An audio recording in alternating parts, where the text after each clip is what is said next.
with you, Danny. Thank you. Yes, yes. Pleasure is mine. Professor Sachs, let's get started. So, as you have probably noticed, the United States has gone to the brink of war with Iran.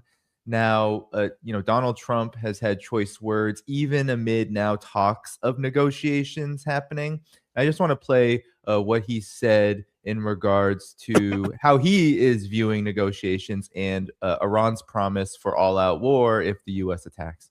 Wouldn't he say that? Of course he would say that, but we have the biggest, most powerful ships in the world over there, very close, a couple of days, and hopefully we'll make a deal. If we don't make a deal, then we'll find out whether or not he was right. So more threats, Professor Sachs, from Donald Trump, even amid talks of negotiations. And Israel now is getting involved. And I know you have a lot of thoughts on this. Ahead of talks, Israel is setting red lines. Oh, actually, here we go. This always happens. Here we go. Ahead of talks, Israel has set red lines for Trump envoy Steve Witkoff, essentially saying that they must not, the United States, sideline the missile issue for Iran, the so-called proxies. So, Professor Sachs, what is your reaction to this? Are we on the brink of, and is this war inevitable? And how have you viewed this overall situation? Well, no war is inevitable until it happens, but this war is likely. It is championed by Israel, and Israel runs American foreign policy in the Middle East. So it's interesting, Witkoff going to see Netanyahu before Witkoff meets with the Iranians is almost taking orders from Netanyahu. This is unfortunately how American politics works. Netanyahu has wanted a full-out American war against Iran for 30 years. And I mean literally 30 years. That's when Netanyahu first came to power. He came to power with a group of political advisors, American/Israeli political advisors from both countries that propounded something called the clean break policy for the Middle East. And the idea of the clean break is that Israel should dominate the Middle East. There should be a greater Israel, meaning that Israel controls all of what was Palestine under the British, not only the Israeli borders of the 4th of June, 1967, but the West Bank, Gaza, and so forth. And that to enforce the greater Israel, Israel and the United States should go to war with any country that objects to that. And since almost everybody in the region objects to that, that has meant war against almost everybody in the Middle East. There was a famous list of 7 countries targeted for war after 9/11, which was a U.S.-Israel list. And it included Lebanon, Syria, Iraq, Iran, Somalia, Sudan, and Libya. And there have been wars with all of them, all Israel-provoked wars. The war with Iran has not culminated in regime change to this date. Iran is an ancient civilization, Persia. It is a country of nearly 100 million people. It's not a Lebanon or a Syria or a Sudan or a Libya or a Somalia that Mossad and the CIA and NATO or U.S. or Israeli bombings can decide its fate. This is a major power that is not succumbing to Bibi's treatment. And so he's been after a big war with Iran for a long time. Trump is his puppet, and that's why a war like this is really possible. Trump is paid for by the Zionist lobby. He says it himself. It's not my saying it. He looks to Miriam Adelson. He looks to others to say, yeah, that's why I'm in power. You put me in power. And he's not very smart man, obviously. So this is why almost anything is possible. I think what's happening right now is that important countries are telling Mr. Trump, this is not a good idea. Maybe you don't know what you're doing. Maybe you think this is Venezuela and you're going to exfiltrate a leader or kidnap a leader or kill a leader.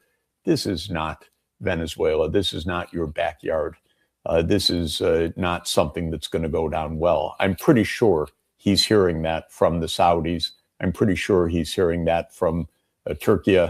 I suspect he's hearing that from President Putin. I don't know for a fact, but I would hope that he is, in fact, because that's the truth. And given that he is not very smart, doesn't know what he's doing, is surrounded by con men and gangsters and third-rate thinkers and strategists, somebody has to tell them, don't do this. This is really stepping on a landmine. This is really hitting a tripwire that could go very badly wrong. So I think that's where we are right now. We're close to war. We're close to an explosive situation. The Iranians have been trying for a dozen years plus, actually more than a dozen years. It's really 14 years at least to negotiate with the Americans. And of course, they succeeded in mutual success of the P5 plus Germany, the 6 countries signing an agreement with Iran that would have put the nuclear energy program under extremely tight scrutiny. It would have meant what Iran has always said. They don't want a path to nuclear weapons, and it would have stopped that. That was the Joint Comprehensive Plan of Action. It was negotiated. It was adopted. It was voted by the UN Security Council. So everything Trump claims that he wants, we already had.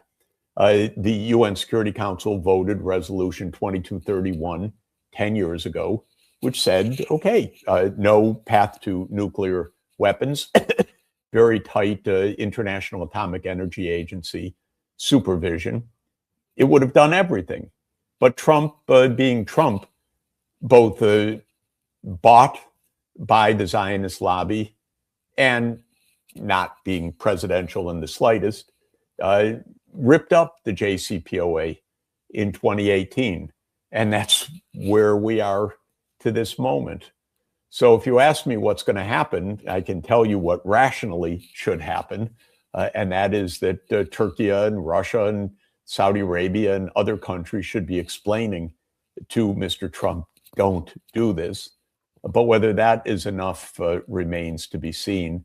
And Netanyahu is no doubt in every possible way, and with all his friends and influencers and purchasers in the White House telling Trump, pull the trigger, let's get it started. This is going to be the greatest thing since the Iraq War.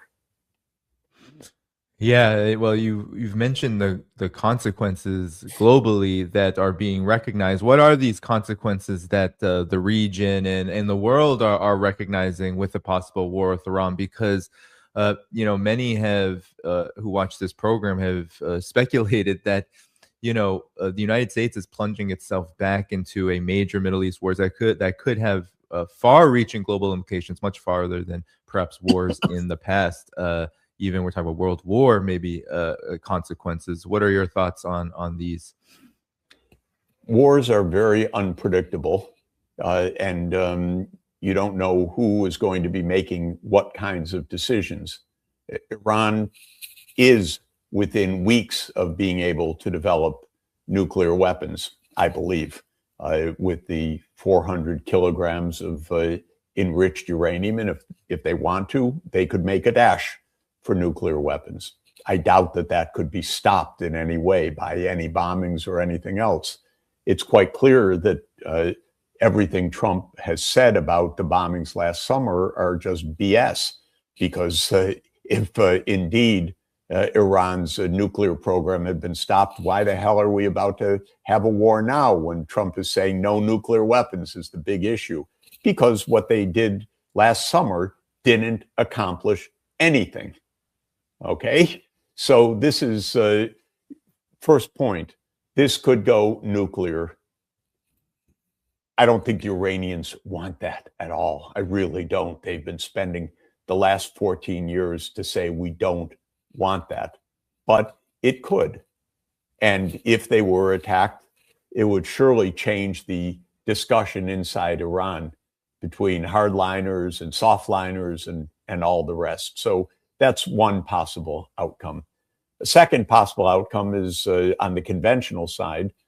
It's clear, and again, I'm obviously not a military authority, but from what I have been able to understand of the events of last June, Iran demonstrated it can punch through Israeli air defenses. It did not aim for any very consequential targets last time, but if it chose to do so, it could do so because it has hypersonic missiles, because Israel's so-called Iron Dome is of limited efficacy. It's real, but it's of limited efficacy. Israel is a small, compact country, highly vulnerable to this kind of attack. And the idea that everything's predictable and you have one strike and Iran is crippled and can't strike back seems absurd. And I think the lesson of last summer is that it is absurd. Third point is obviously that Iran probably could close down the Straits of Hormuz and create a tremendous bottleneck in the international petroleum markets. We've been there before. It's actually where I started my economics work back in the 1970s, because I studied the macroeconomics of the two oil shocks of 1973 and 1979. Well, that would be something that would be a little bit perturbing to Mr. Trump, who, above anything in this whole world, loves the stock market and his personal wealth. And this, I can tell you categorically, would jeopardize all of that. And so Mr. Trump might not like to see the end of the American bubble in the stock market that could come with a major shock to the global oil industry. Another point is that Iran has friends. Iran is not isolated in this. And those friends are many. Some are nuclear armed. This is just the kind of thing that can absolutely lead to a disastrous cycle of escalation. Nobody can say that that's not possible. And when I think of who's in charge in the United States, I think that they are so poorly equipped to understand any of this that it's a bit terrifying. Yeah, well, I was going to ask Professor Sachs, has the Trump administration at all heeded the lessons of just, what are we talking about, 6-7 months ago, where Iran did show that it had the capabilities. It was struck pretty hard, and it did have the capabilities to defend itself. Is the U.S. at all able to heed this? Because right now, what we see is, despite talks of talks, there's still a massive military buildup. The United States just held drills, I believe, in the Red Sea with Israel. And Trump administration just passed, I believe, and pushed through, of course, over Congress's head, $6 billion worth of weapons to Israel, ostensibly including these air defenses that the Wall Street Journal says they need so badly. What do you make of this? Clearly, we have a very chaotic government in the United States. The president has a nanosecond attention span. He's not bright. He's impulsive. He's not able to understand these issues. We have amateur hour in our Department of War, so-called. we have a lot of instability in American politics right now because there's a war on the streets of Minnesota and Oregon and other cities around the United States. So none of this is a stable, rational process right now. And that is what makes it so unpredictable. People say that's Trump's style. I don't think it's style. I think it's his ignorance and impulsivity personally. It is what it is, though. It makes the situation fraught with danger and very unstable. And we should recall, of course, this is one of the central points, that when Iran was negotiating last summer in what were 5 rounds of negotiation, the 6th round was to take place in Oman on June 15th, 2025. And on June 12th, Israel bombed Iran, obviously with the U.S. full support. So this means that even when you announce negotiations or you make statements about progress in diplomacy, with this government, it doesn't mean anything. Trump's hallmark is his word is meaningless. I think everybody is adjusted to that, although it's very hard to adjust to that. Usually when you hear a leader, whether you like what they say or not, you can use that statement meaningfully, but with Trump, you can't. I don't know what the Iranians do or don't understand of that. It's hard to say. They're very nice people. I've met them on several occasions. They have wanted diplomacy for years. The diplomacy has been met with a slug in the face. They still want diplomacy. I don't really know in this sense what they discern from all of this. What I discern from all of this is that it's a profoundly unstable moment. And the U.S. word means nothing in this context, unfortunately. But what could matter is a kind of multilateral approach where countries that are obviously recognized by the United States to be very important for the United States, Turkey or Saudi Arabia or the Emirates, get into the act to basically create a framework that is not just bilateral and subject to the whim of Mr. Trump. Yeah, and this time around, we've seen, I think Jordan, as we speak, came out also saying that they're not going to let their territory be used for a strike. Saudi Arabia, the UAE have done the same. This is different. Of course, the last attack was a surprise attack. Now that it's not so much of a surprise, we see the world reacting, I think, in a very different way, especially the region. And Professor Sachs, I wanted to ask you, though, about, given the, there's, as you said, the influence, the control, even if we might say, of U.S. foreign policy, of Israel, the lobby, etc.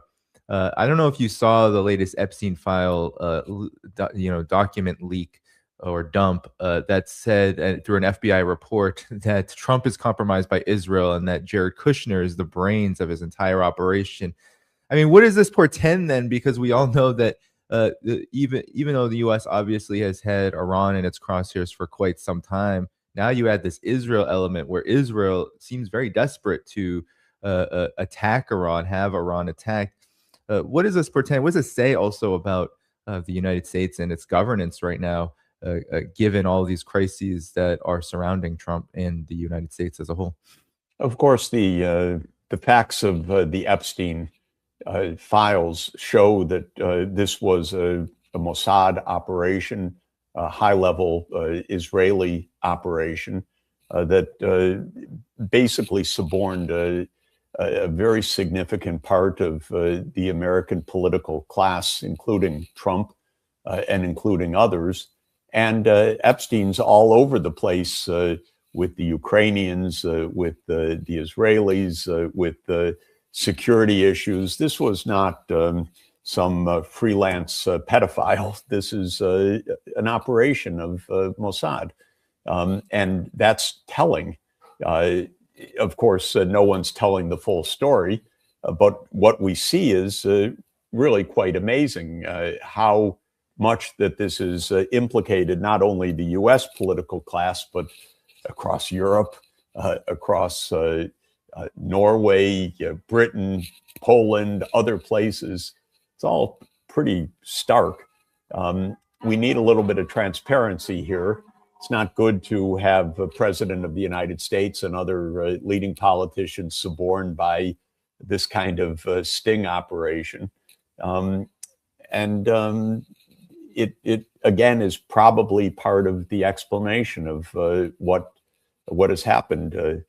Who killed Mr. Epstein? Who turned off the film at the last moment? Who knows what about all of this? This is what the last few weeks really raises, and these last few days of more files suggest this is not a foreign policy run on the surface the way that it pretends to be run.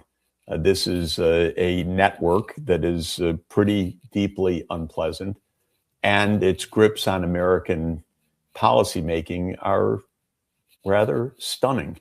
And they have already gone to the extent of the genocide in Gaza, and now they could go to the extent of war with Iran. And God help us, they should not do so. Yeah, and oftentimes, Professor Sachs, when we look at these dangerous escalations and this momentum now toward a U.S. war with Iran, we miss some of the forest from the trees or the trees from the forest. And I wanted to ask you about the implications of how Trump right now, and of course throughout his administration, has used the concept of even talks and negotiations as a weapon. Like, what are the implications of this? Because this is something that the Trump administration has almost made a hallmark of its foreign policy. The art of the deal actually being almost like the art of a kind of war that uses diplomacy to achieve U.S. objectives. What's your assessment of how this impacts the world at large?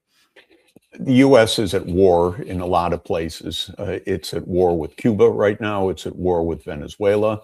It is at war with Iran. Some of it is open shooting. A lot of it is economic, sanctions, quarantines, and other means. One of the things that we have seen admitted about Iran by none other than the U.S. Treasury Secretary Scott Bessent in Davos just a few days ago is that the U.S. has been in economic war against Iran during the past year. You know, if you read the New York Times or the Washington Post, the absolutely failed mainstream media, you will get the impression that the corruption and mismanagement of the Iranian regime brought people out onto the streets and then led to their deaths and so forth. If you actually even listen to what our own Treasury Secretary has said, it's a completely different story. He said, I keep it nearby because I find it so extraordinary. He says, President Trump ordered Treasury and our Office of Foreign Asset Control to put maximum pressure on Iran. And it's worked, because in December, their economy collapsed. We saw a major bank go under. The central bank has started to print money. There is a dollar shortage. They are not able to get imports. And this is why the people took to the streets. So this is economic statecraft.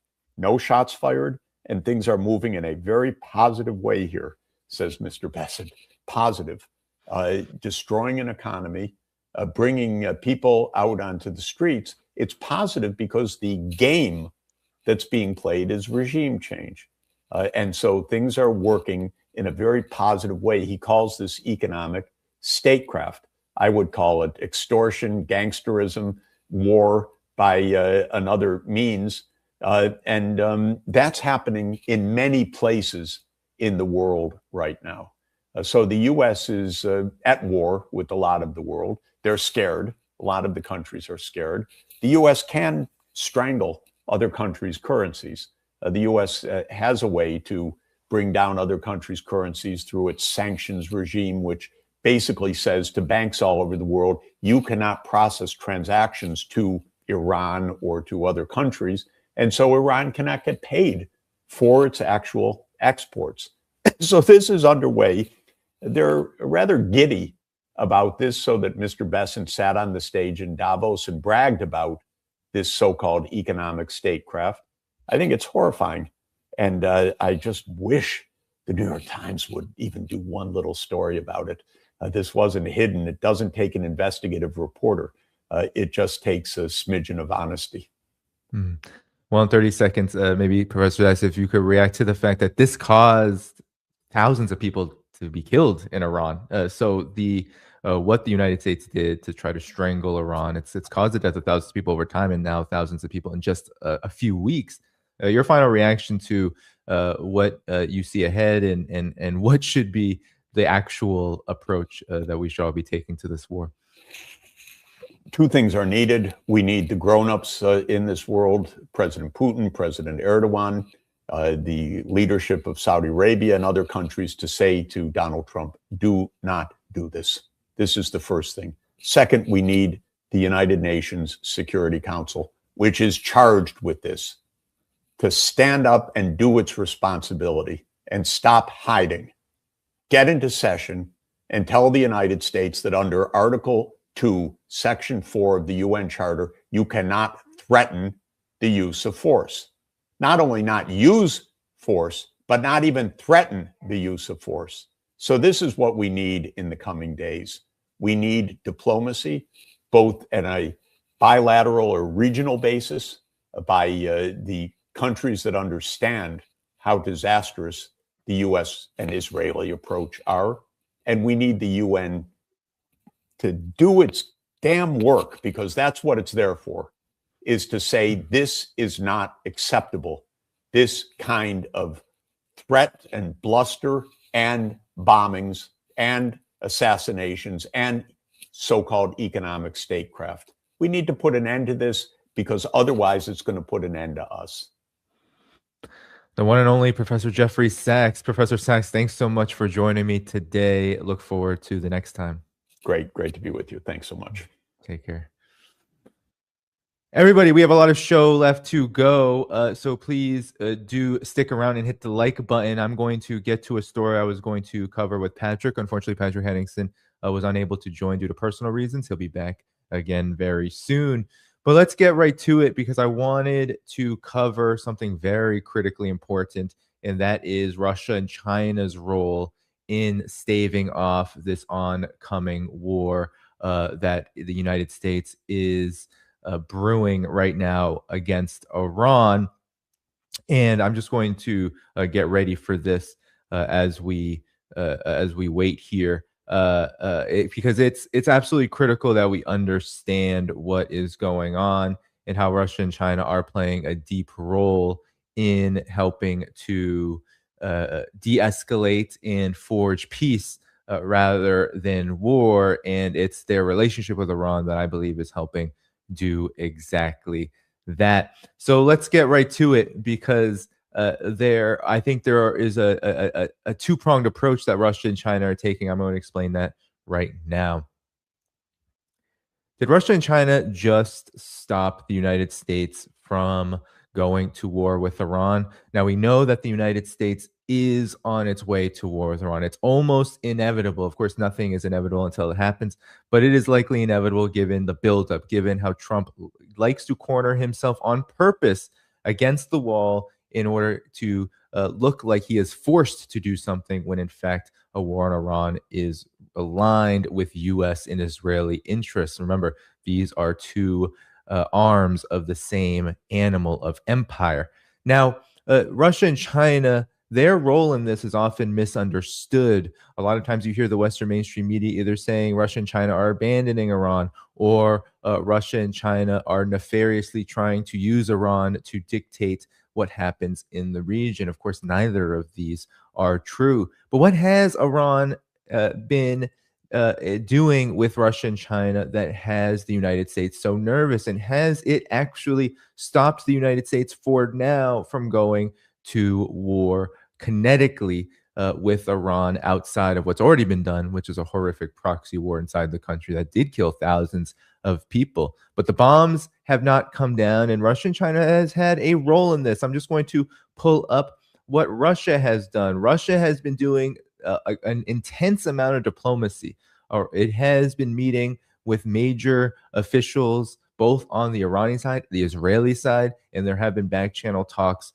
with the United States. Mr. Ali Larijani, the top head of the Iranian security forces of the Iranian National Security Council, met with Vladimir Putin ahead of these so-called talks with the United States. But Russia has been trying to de-escalate the situation, and it has been in talks with everybody, all parties on the table. It says Russia has been offering its services for quite a long time as a possible option that would lead to the removal of certain irritants in a number of countries.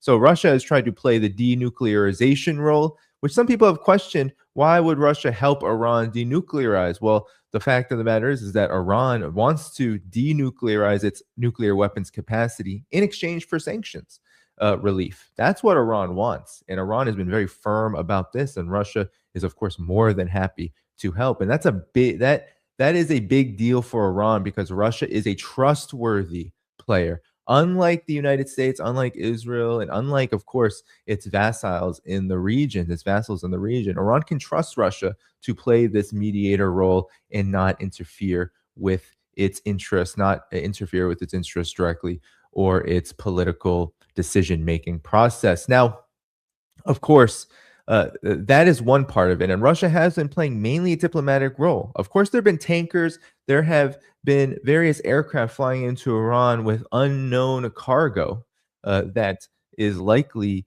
military support, if not other kinds of support to Iran. But it has publicly made known that its diplomatic leadership is where it wants to be positioned in this war. And that has been invaluable to Iran. But it gets even more interesting when we look at China's role here, because China, of course, condemns any kind of aggression against Iran. China has done so at the United Nations Security Council. It has done so publicly in its own foreign ministry statements. But even more importantly, China has been doing something very subtle that not many people have noticed outside of those following geopolitics. And here is what I mean. China has actually been providing an incredible level of satellite imagery and technology to Iran for the purposes, ostensibly, honestly, of defending the country. Here is Will Shriver, great geopolitical analyst on X. He said, China provided satellite images are as good as any we have previously seen available. And here's a nice shot of U.S. aircraft now on the tarmac of Diego Garcia. It's reasonable to assume that China and Russia, too, are providing first-rate ISR to Iran. And here it is. This is a Chinese, it's Mitzar Vision, which is a Chinese company. And here you see essentially what China is providing is free target location to Iran through this satellite imagery. And it goes even further. Many probably did not catch this, but China published in the Global Times, which I think is a massive statement that China made here. In the Global Times, China published exclusive satellite imagery from Chinese satellite technology showing the accelerated U.S. military presence in the Middle East. And Chinese experts, of course, warn it is difficult to replicate the Venezuela model. I'm just going to zoom in on these photos. This is the KC-35, 5 KC-35 air refueling aircrafts at Al Udeid Air Base in Qatar. And it goes on and on and on. Here we can see satellite images taken on January 16th showed more refueling. Satellite imagery taken on January 17th at Saudi Arabia Air Base. So China's satellite imagery, they are using their satellite imagery to essentially provide Iran and much of the world with a deep understanding of this militarization. We hear some of it in mainstream media of what the U.S. is sending, but of course, it's not the whole story. And This is really important. It's free target navigation, essentially, to show Iran and show the world what the United States is doing. Here's a satellite imagery taken on January 12th of the Naval Support Activity Bahrain base. So Iran and now the world can see exactly what the United States is storing here at its bases in the region, from Al Udeid to the Bahrain base, UAE, etc. It goes on and on and on. Technical personnel from Mitsar Vision assessed satellite imagery taken on January 25th showing air defense shelters around Al Udeid base equipped with an integrated air and missile defense system, including Patriot missile launchers. So China really publicly, this is not private. This is not intelligence from China speaking with Iranian intelligence. No, this is actually, everybody can read this. This is available to the public. And essentially, it says Mitsar Vision assessed in January 26th that the U.S. military's Ali Salam base in Kuwait also strengthened deployment of air and defense weapon systems, including Patriot launchers. So everything is out there. The United States has been laid bare and exposed. And this is top-rate satellite technology essentially being given to Iran for free and the rest of the world so that they have an understanding of what exactly is going on. That is, I believe, totally understated regarding China's help. This has been something that hasn't been talked about a lot, but even during the Yemen situation, the war that the United States tried to wage on Yemen and Ansar Allah, many believed that Ansar Allah was given very good satellite technology and radar and locating systems, or at least were able to get information from China to be able to understand what the United States was doing in and around its borders on the high seas so that they could defend themselves. And defend themselves they did. You remember what happened during that war. The United States was bombing the ports of Yemen. And as they were doing that, Yemen was launching their missiles on Ansar Allah, and they forced heavy maneuvers from the destroyers in the Red Sea. And what ended up happening was they lost, the United States did, 2 Super Hornet jets. So that ended up being a major embarrassment to Donald Trump, and he had to come back to the table. Who's to say right now, given that there's so little information that the U.S. military, of course, gives to the public about its criminal wars, who's to say that this satellite technology isn't giving Iran, I believe it is, it's giving Iran a big advantage in where these assets are located, so they can precisely hit them. They can hit them with major precision. I believe that is actually what is scaring the Trump administration, because it's not just Iran having missiles, it's how accurately can they meet their intended target, how quickly can they do that so that the deterrence effect is accelerated and is expanded. And I believe China has helped Iran a great deal in achieving this. This is, again, another example how Russia and China, both of these countries, have not abided by U.S. sanctions. They have not cut off Iran economically. Now, actually, because Venezuela is in a very complex and complicated and problematic, honestly, relationship with the United States, now that oil trade between Venezuela and China, which honestly wasn't so important to China, but they're making up for it with Iran. So China is not listening to U.S. sanctions, and it's not listening at any level, economically, politically, or militarily. So this is critically important to understand when it comes to this relationship and how important it is to Iran's stability and ability to protect its sovereignty. Now, I want to show that there are direct maneuvers being made by Russia and China to defend Iran militarily. This has been a long-standing relationship between Russia, China, and Iran's navies.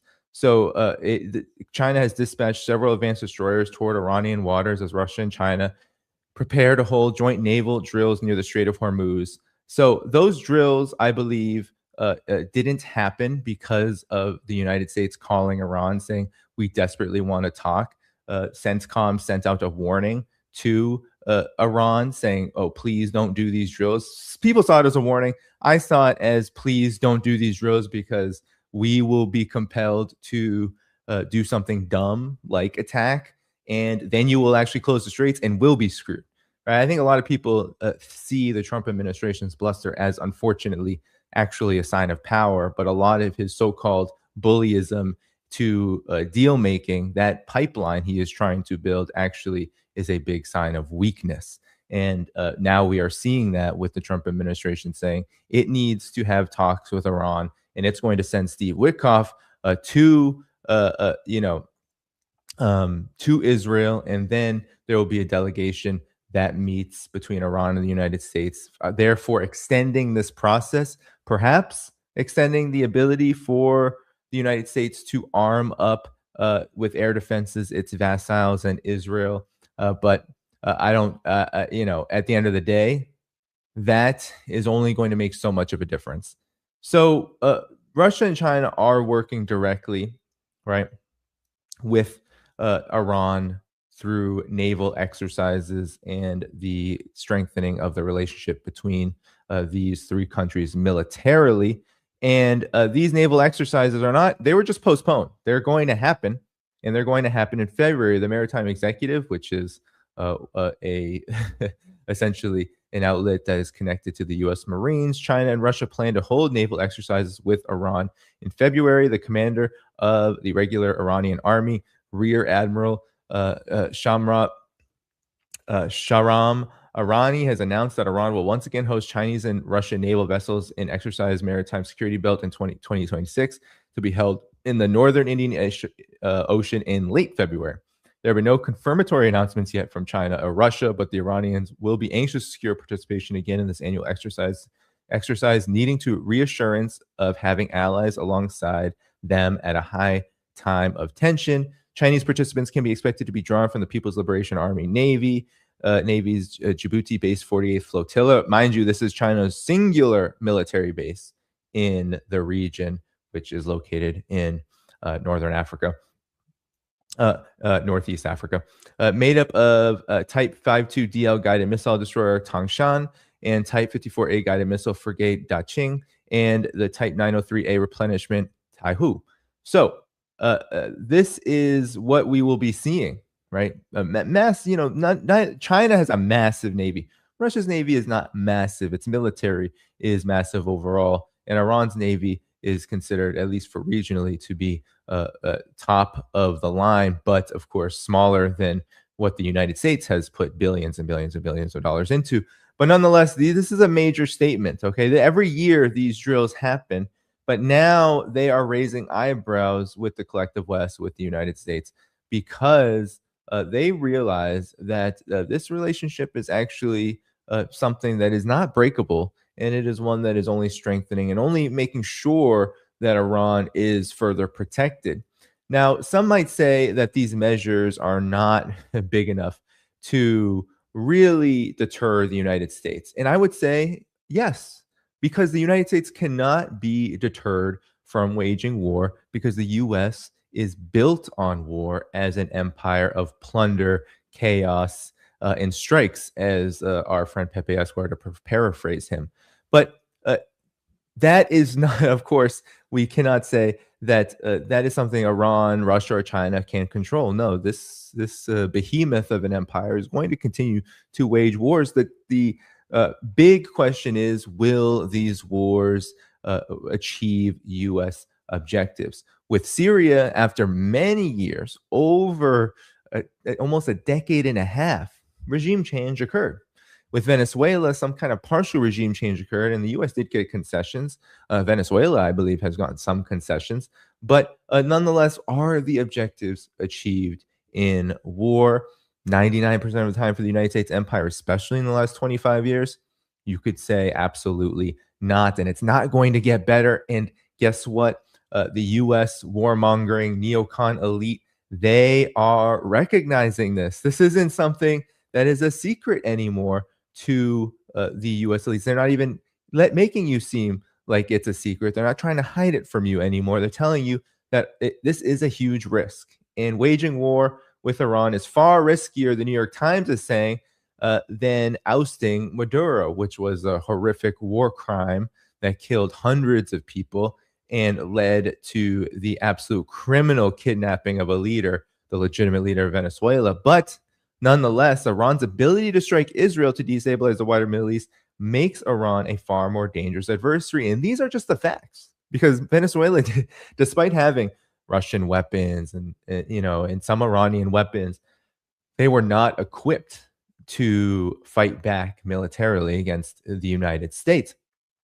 And New York Times is saying straight up to Donald Trump, Iran is not Venezuela. If you take Trump at his word, the clock is ticking for military action against Iran. Trump has effectively given Iranian authorities an ultimatum. He has demanded Iran end its nuclear program, stop producing missiles that can reach Israel, and cease all support to armed proxies in the region, or the axis of resistance, we should really call it. Basically, give up all its leverage. It's a long shot. It's worse than a long shot. It's not happening. Iran is not going to capitulate to the United States, and that's because Iran has the capability to defend itself.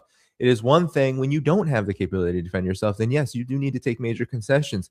But Abbas Araghchi, the foreign minister of Iran, has said over and over and over again, mirroring and communicating the words of Ayatollah Khamenei, saying, no, there is not going to be capitulation. If there's going to be negotiations, they are going to be done like this. Iran wants sanctions relief.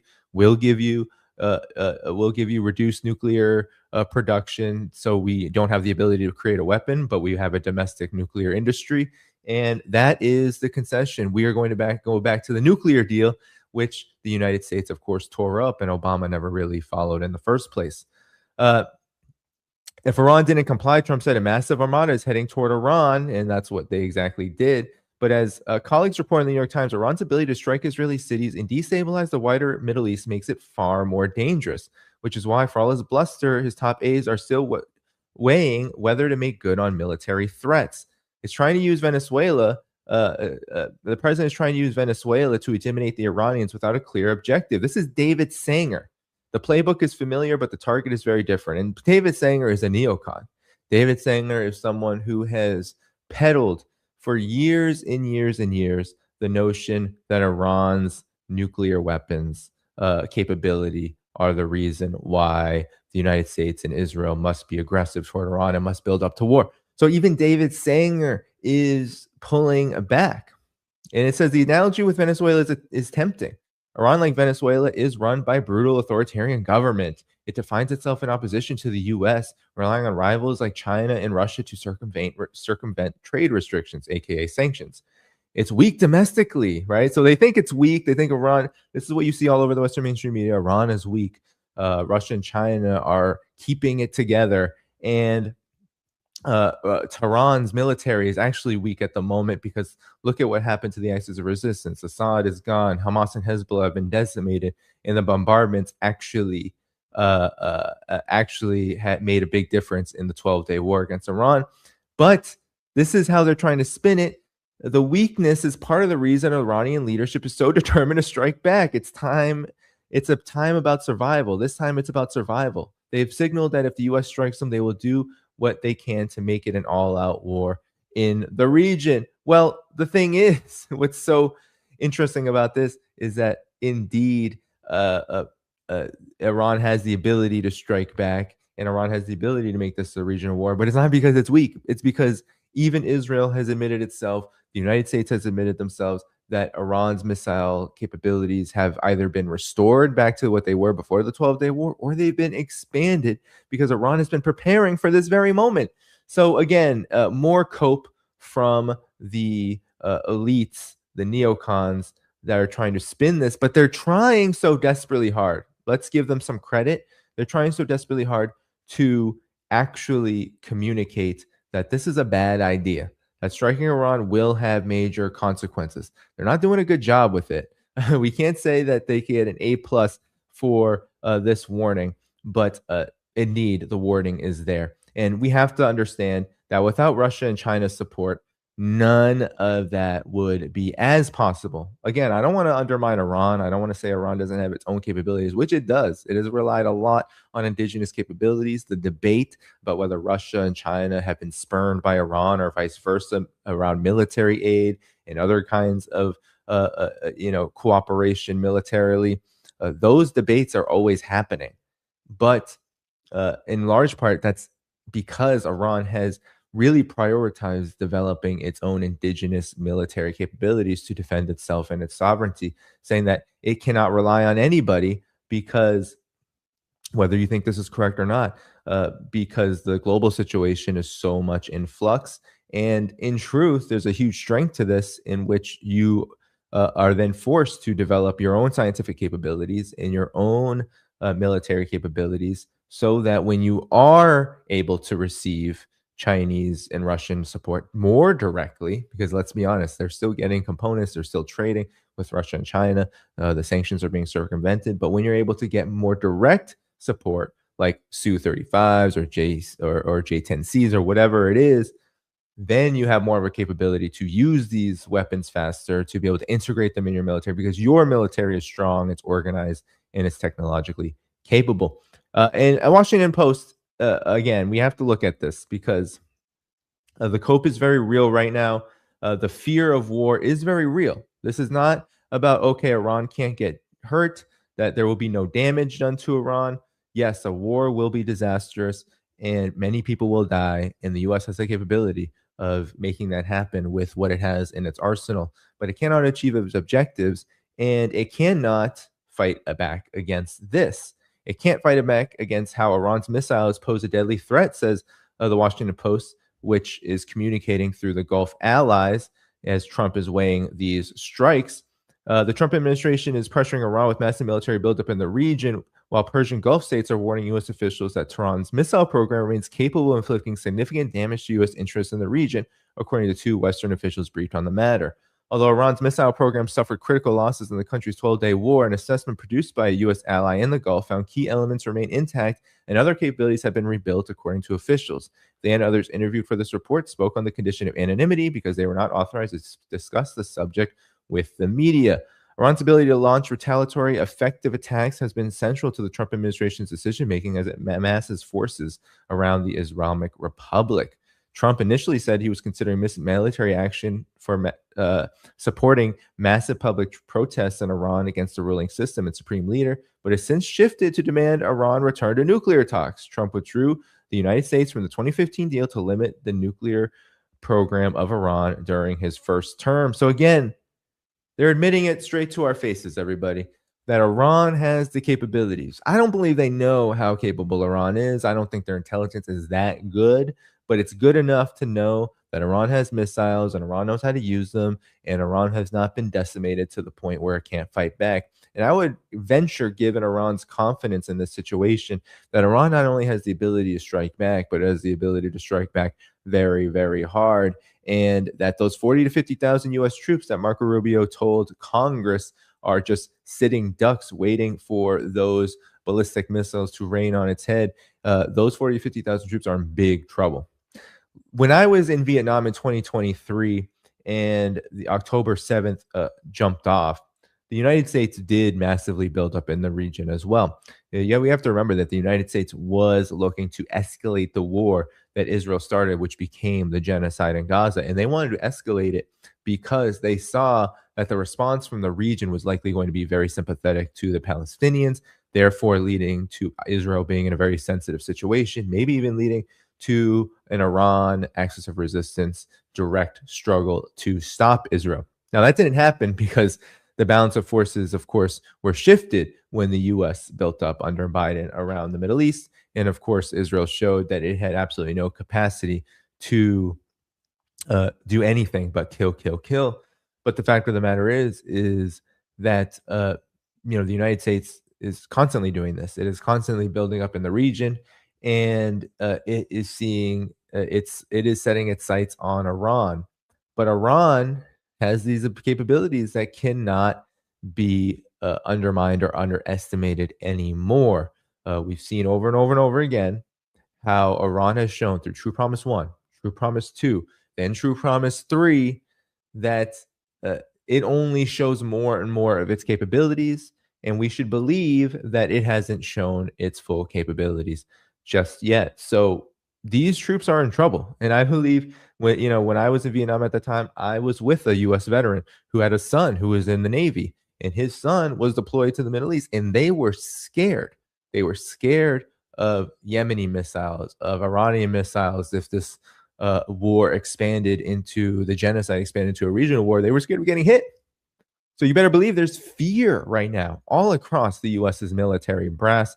There is fears across, especially those ordinary, regular troops who are being sent out or who are being stationed there and now have to worry about Donald Trump at any given moment doing the unthinkable. And then just hours later, these missiles are raining down, and US air defense systems are just not capable of shooting all of them down. They'll shoot some of them down, but remember, the US is wildly short. The shortage of air defense systems is an absolute crisis for an empire that relies so heavily uh, on what it is doing right now, which is trying to overthrow governments. And now these governments are more and more equipped to attack back. NATO saw this with Russia. Russia has not only fired back, but has turned the tide in the Ukraine conflict, where it is the unquestionable winner. The only question is when that final victory will occur. China has hypersonic missile capabilities, the biggest navy in the world, blue water navy in the world. It has technology that far exceeds the United States's. And the United States doesn't even want to think about attacking it despite building up toward that end. And of course, Iran, with its thousands of ballistic missiles, thousands of short range, likely a huge number of hypersonic long range missiles. These wars have now become just completely and utterly disastrous for the US. This is where the empire hits a wall. This is why the decline is only going to accelerate the more that the US builds up to war against these countries. And it gets worse because as the United States builds up to war against these countries, its own internal contradictions, as well as the fact that the US military can't be everywhere, the US financial and economic system is becoming more illegitimate by the day, by the hour, by the minute. All of these contradictions are only placing further pressure on the US so called political brass to serve its masters even harder, to satisfy the whims and the insatiable lust for profits and geopolitical dominance of their corporate paymasters even more enthusiastically, and that leads to massive miscalculations. Donald Trump's entire political career should be seen as a massive miscalculation. That is how he operates. He operates on whims, he operates on emotions, he operates on the complete and utter reliance on the United States to look the part of a powerful, dominant empire when in fact it is a declining one. And when that is the very basis for your political legitimacy, for the very reason why you are a political leader in the first place, well, then that can only spell doom for the future of the US empire. There's no pulling back, there's no retreating. It's not about what's in the heads of these leaders. They are seeing that countries like Iran, Russia, and China, they are doing something which is very, very dangerous. It's one thing to build an alternative, to have a political system that can build an alternative to your rule. It's another thing to be able to defend it. And these countries are able to. And we're seeing now the difference in the world where there are countries who are trying to build this and can't defend themselves necessarily as well as they might want to be able to. And then there are countries that can. And those countries that can are in a far stronger position. And Iran finds itself there now, thereby explaining the confidence that we are seeing come from Iran at this time. So these are incredibly, incredibly just dangerous times. We have to understand that we are living in an unprecedented moment of not just instability, as Professor Jeffrey Sachs said on this show, but I believe of massive, immense change. Okay.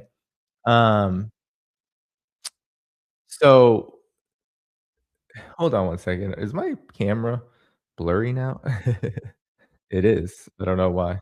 Um, Nonetheless, we are going to and the segment here, which is saying that you know, Russia, China, Iran, these countries are together in a very important way. And I emphasize this a lot because self-determination will never be trampled on. Russia and China are not going to offensively go to war with the United States and end up in some kind of nuclear catastrophe to defend anybody. And Iran would never ask that. But the fact of the matter is that Russia and China have done everything they can within the confines of what is capable, what is possible to ensure that countries have the best possible chance under their own sovereign leadership and development and what they want. That is what is most critical at this time to understand. And in truth, Russia, China, and Iran are very much ready. And we are seeing some ingenious and innovative ways of protecting and defending this multipolar world in a time where the US empire is so desperate to destroy it as quickly as possible. It's like a race against time. And indeed, the dangers are going to lay bare. They're going to continue to be present. But I believe the United States is not going to succeed, not in Iran and not in general. There's just no evidence showing that success is on the way. The only evidence that we see of what could be the best case scenario for the United States is that they just blow up the whole chessboard and they blow up humanity. And that is what a lot of the elites are currently pondering. How far can they go to destroy everything so that they can preserve what they do not actually deserve, which is the ruins, the spoils, the profits, and of course the dominance to keep them that they have been just absolutely extracting from humanity for decades and centuries. So that's the moment we're in. This is historic, and we have to be ready to call it out.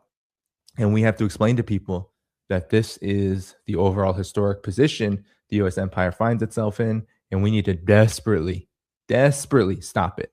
That is the ultimate lesson for ordinary people out there who are listening to this. We need to stop it. We need to tell Trump he can't do this. We need to show him why he can't do this. We need to show the administration. We need to show the entire political class that neocons, until there's accountability, we cannot rely on rationality from the warmongers who only have one-track minds. And their one-track minds are connected to those who actually pay them, control them, and make their very positions and careers possible.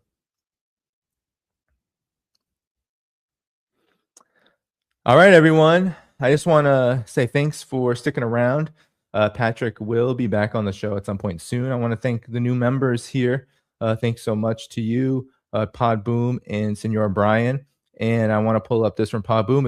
If the assumption of peace with Iran is based on Trump's reluctance to lower his own economic standing, how is that weigh in considering the Epstein files mentioning that Trump is not even running the United States? If the assumption, okay, I want to read that again. If the assumption of peace with Iran is based on Trump's reluctance to lower his own economic standing, how does that weigh that Trump is not even in control? So I think the fact of the matter is that Pod Boom, no U.S. politician is effectively in control. Now, the Trump administration, the president of the United States, whether it's Trump, Biden, Trump, Obama, right? We can go on and on. They have a lot of power.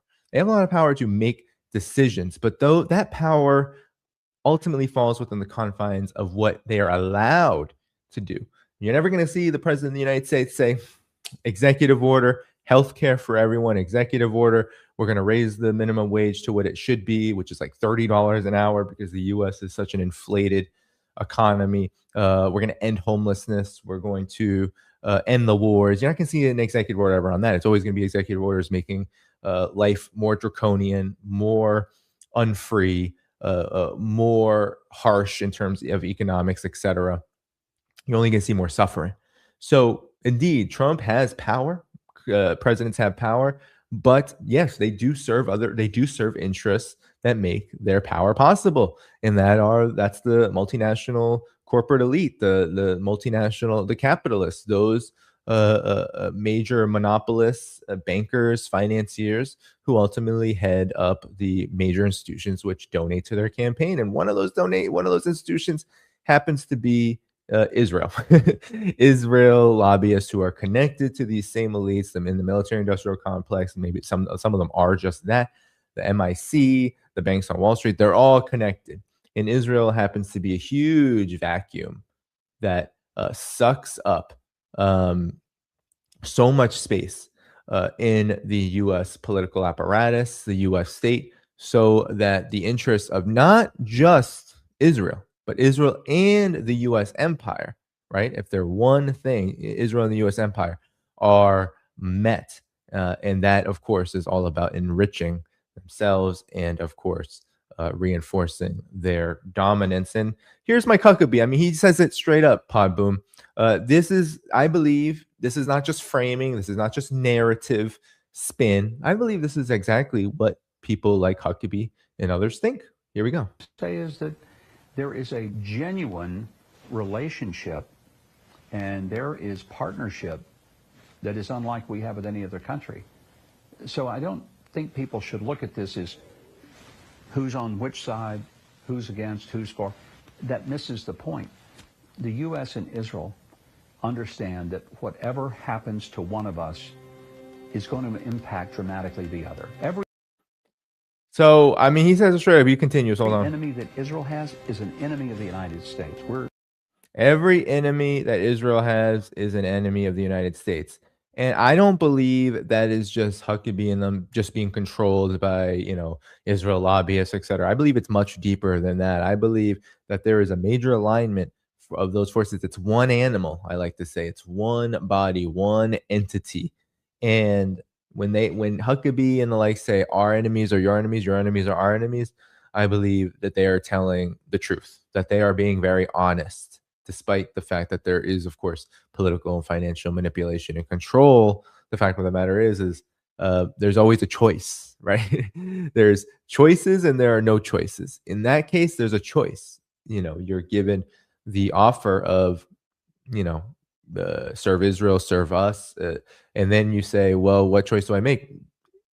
Some people believe it doesn't serve the United States. I don't believe it serves the U.S.'s broader interests when it comes to ordinary people. But we cannot say that what Israel does in the region is not effectively supporting the U.S.'s ambitions to dominate the region. It is.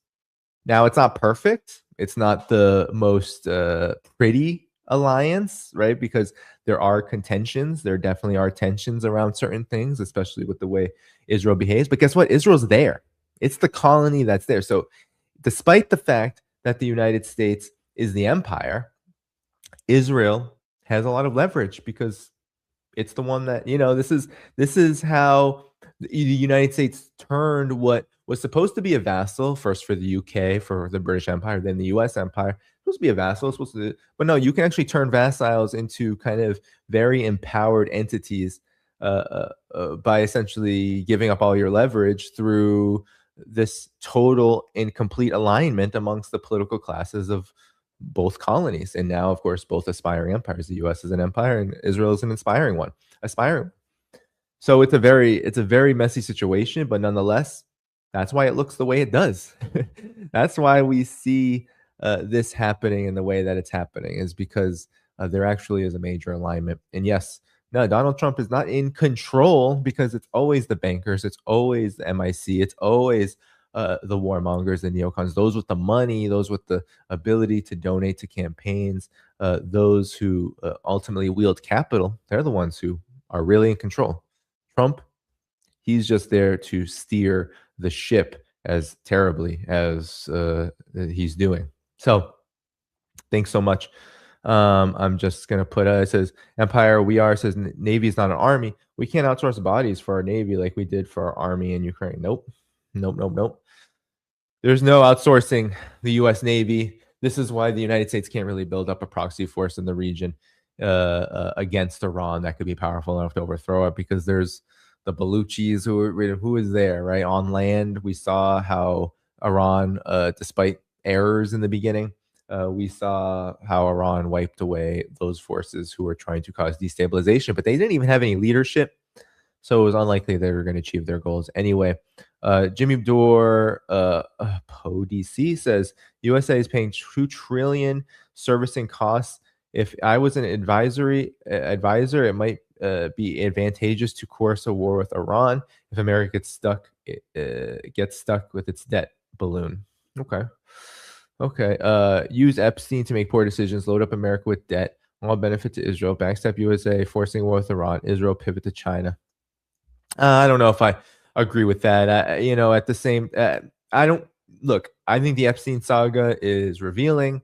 It is shocking. It is disgusting in many ways. I can't even look at some of those revelations because it's like the worst nightmare of what the elites do, just kind of somewhat being exposed, because I think it's actually a lot worse than what the documents show. But nonetheless, I don't believe that Epstein is being used necessarily to dictate in full and in totality the policy of the US empire. But I do believe that it is a struggle within it to do exactly that. And there is a struggle to ensure that as the situation gets more desperate, as the empire continues to decline, as the US starts to wonder, those who lead it, those who run it, those who actually have power in the United States, the tiny, tiny elite, when they start looking over their shoulder and saying, what's happening here? How do we stave off this decline?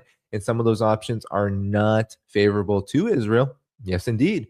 There you have it. You have Mossad, you have intelligence operatives coming in the fray, backed by whichever particular elites within Israel or anywhere else in the world who want to see Israel's interests preserved. And then you have something like the Epstein saga. But no, I don't think we're seeing a backstabbing of the US, loading up America with debt, all for Israel, and Israel pivoting to China. That's not going to happen. I mean, Israel and China's relationship is way overblown. Economically, it's not that big. And the fact of the matter is it's not the backbreaker, and it certainly is. China will not be. First of all, their economies are not that complementary. So China is not going to be saving Israel from anything, not in the least. But yeah, no, I mean, poor decisions. I don't even know if I can see it like that, because the war with Iran, how long has that been on the table? This is a decision that they don't see as poor. They see it as existential. They see Iran as key to their overall objective of wiping away all alternatives to the U.S. empire's rule. And they're going to keep trying. They're going to keep trying. So that's it, everybody. I think that's it. I appreciate all of you sticking with me today. I think we had a great stream. Professor Jeffrey Sachs was great. You can catch his website in the video description. You can also hit the like button as you go. That keeps the stream going and people viewing it after we are done. So definitely do that. I think we have a great number. How many likes do we got? We have 2.2K likes. So that's great, but we have 4,900 watching. So hey, if 2,000 of you can go and hit that like button, you have just done a great free service to the channel and spreading this message. You can also go to the video description. There's a few things there I would like to point to. Not just Professor Jeffrey Sachs's website, which you should definitely check out all of his work, but also the GoFundMe to my wife's a nurse strike fund. She's trying to raise money for her coworkers. We're lucky enough we don't need it for ourselves, but her coworkers have been on strike with her for now almost 3 weeks, and that's 3 weeks without pay, 3 weeks without health care, 3 weeks without any support financially. And of course, the city is expensive, and the US is very expensive, and people have families. And so if you do support the cause, you support nurses who are trying to fight for better conditions for themselves and their patients. There are very dangerous conditions all across New York with the hospital system. Too many patients, too few nurses. They're trying to change that. They're trying to get their pay raised to the standards they deserve, given how expensive everything has become. They're trying to preserve their healthcare, if not expand it, so that they can actually get care when they're sick. Mount Sinai Hospital in New York City, believe it or not, has become so expensive in terms of the charges that they lay upon ordinary people. They lay upon people who use their health services, that the union's healthcare, which I believe is Empire or some Blue Cross entity, won't even cover Mount Sinai services. So Mount Sinai nurses, anybody who has the healthcare there, they can't even use their own health services. They can't go to the place where they work and get treatment because the insurance won't cover it, because they said they're charging 3-4 times the amount that others are doing in the market. So this is how bad it's become in the United States. Everyone, help out these nurses if you can. That would be very much appreciated. The link is in the video description. And also in the video description, all the places you can support this channel, Patreon, Substack, and so much more. Thank you, everyone who gave super chats. I put them all up here. Hit the like button before you go. Tomorrow, I'm back with Garland Nixon and Scott Ritter at 3 p.m. Eastern Time, February 3rd. We're doing a lot of streaming. I've moved into some new digs here, and I got to get my studio set up better. But I am moving into more regular programming once again as we cover this disastrous march to war with Iran, and of course anything else that develops in the realm of geopolitics and the multipolar world. Until next time, everyone, 3 p.m. Eastern tomorrow, February 3rd. Scott Ritter, Garland Nixon. Go to the video description, hit the like button, support this channel on Patreon, Substack, and so much more. And I will see you tomorrow.